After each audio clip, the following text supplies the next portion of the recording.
नमस्कार, कशा आहात सर्वजण? मी पण मस्त आहे. आज का नाही उलटा वडापावची रेसिपी तुमच्याबरोबर शेअर करणार आहे. त्यासाठी बघा तुम्ही ही रेसिपी नक्की शेवटपर्यंत पहा.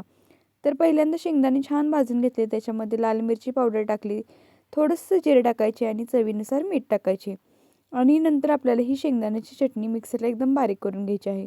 नंतर का नाही एका ह्याच्यामध्ये ना भांड्यामध्ये मिरची, लसूण आणि आलं ह्याची देखील आपल्याला पेस्ट करून घ्यायची आहे. नंतर साधारण आपण जेवढी माणसं असेल त्यांच्या अंदाजाने बटाटे घ्यायचे आहेत चांगले शिजवून आणि शिजलेल्या बटाट्यामध्ये आपल्याला ती हिरवी जी पेस्ट केलेली मिरची, लसूण, आल्याची ती टाकायची आहे.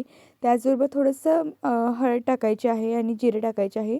नंतर चांगला बटाटा स्मॅश करून घ्यायचा आणि एका टोपामध्ये थोडंसं बेसन पीठ घ्यायचं, त्याच्यामध्ये पाणी टाकायचे, हळद टाकायची आणि चवीनुसार मीठ टाकायचं. त्याचबरोबर थोडासा ओवा देखील टाकायचा आहे. हे बॅटर छान मिक्स करून घ्यायचं आहे. बॅटर बनवताना एक गोष्ट लक्षात ठेवा, की बॅटर जास्त पातळ पण नसलं पाहिजे आणि जास्त घट्ट पण नसलं पाहिजे. एकदम मीडियम असं पाहिजे, जेणेकरून वडे आपण ज्यावेळेस तळू ते छान असे फ्राय होतील. वडे नाही बरं का, उलटा वडापाव आपण करणार आहे. पण त्या उलटा वडापाव बघून आहे ना, तुम्हाला वडापाव आणि वडा याच्यातील फरकच कळणार नाही. नंतर पाव घ्यायचा आहे. पावाला आपल्याला इमलीची चटणी करायची. अरे हो, इमलीच्या चटणीची रेसिपी सांगायची विसरलीच की.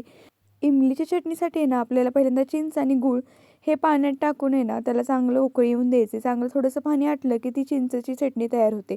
मग पावाला चिंचेची चटणी लावायची, त्याच्यावर शेंगदाण्याची आपण जी चटणी केलेली ती लावायची आणि नंतर आपण बटाट्याची जी भाजी केलेली ती लावायची आणि छान हे बेसन पिठामध्ये तळून घ्यायचं.